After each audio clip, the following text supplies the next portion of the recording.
সরকারি চাকরি কি পাল্টা করছস? কি দিত আজকে থেকে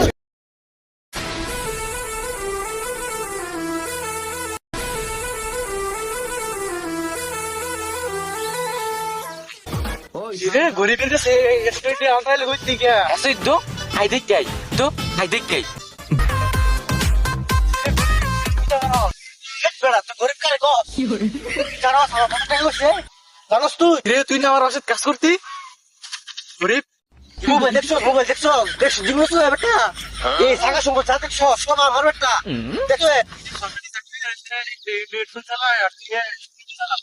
ঠিকই তো হইছ হ্যাঁ তুই কি করো শঙ্কা বেটা আমি রিস্কা চালাই আমার ধনী 4 থেকে 5,000 টাকা বেটা তুই তো সরকারি চাকরি কি পাল্টা করছস? কি দিত আজকে থেকে সরকারি চাকরি বা রিস্কা চালানো আজকে চল ওহন গিয়ে রিস্কা কিনা ঠিক হইছ এখন কি একটা কিনু দুইটা কিনু